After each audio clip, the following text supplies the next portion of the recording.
Big fan of yours too. Okay, കണ്ടതിൽ ഭയങ്കര സന്തോഷം. ഇന്നലെ ഗബ്രിയേട്ടന്റെ സ്റ്റോറി കണ്ടപ്പോൾ പോലും ഞാൻ ഭയങ്കര എക്സൈറ്റഡ് ആണ്. എക്സൈറ്റ്മെന്റ് പഠിച്ചിട്ടൊന്നുമില്ല. അപ്പോൾ ചോദിക്കാനുള്ള ചോദ്യം എന്താ വെച്ചാൽ, ബിഗ് ബോസിലെ ഏറ്റവും പ്രീഷ്യസ് മൊമെന്റ് ആയി തോന്നിയ രണ്ടാൾക്ക് തോന്നിയ മൊമെന്റ് ഏതായിരുന്നു? ബിഗ് ബോസിൽ സത്യം പറഞ്ഞിട്ടുണ്ടെങ്കിൽ ഒരുപാട് പ്രഷ്യസ് മൊമെന്റ്സ് ഉണ്ടായിരുന്നു. ഓക്കെ, ഏറ്റവും കൂടുതൽ കാത്തിരുന്ന് നമുക്കൊരു സാധനം കിട്ടുമ്പോഴാണ് നമുക്ക് അതിനോട് ഏറ്റവും സന്തോഷം തോന്നുന്ന ഒരു കാര്യം.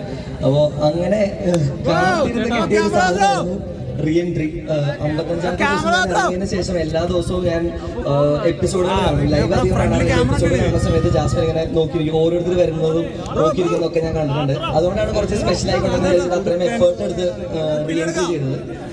റീ എൻട്രിയുടെ സമയത്ത് ആ ഒരു ഫസ്റ്റ് മൊമെന്റ് ഓഫ് എന്താ പറയുക, seeing each other was very special for me.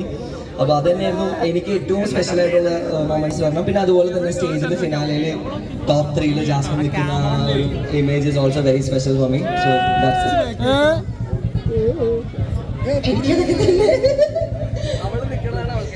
അല്ല, എനിക്ക് റീ എൻട്രി ആയിരുന്നു ഏറ്റവും സ്പെഷ്യൽ ആയിട്ട് ഉണ്ടായിരുന്നത്. ഇവൻ പറഞ്ഞ പോലെ ഞാൻ ഓരോരുത്തർ വരാനായിട്ട് ഞാൻ പോയി നോക്കും, ഇവനാണോ ഒന്നിലും.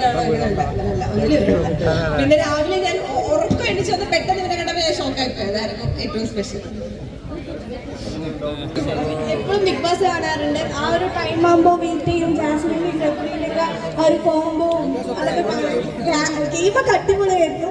പിന്നെ ഗബ്രീൻ്റെ ആ വോയിസ് അടിപൊളിയാണ്. ആ രീതി ടോക്ക് ചെയ്യണത്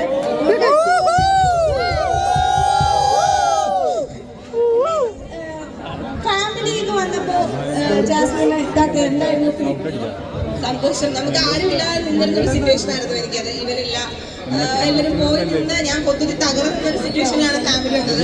അപ്പൊ എനിക്ക് എന്താ പറയാ, ഒരു 2% ചാർജ് ചെയ്യുന്ന ഒരാള് 100% ചാർജിലെത്തി ഫാമിലി വന്നപ്പോൾ.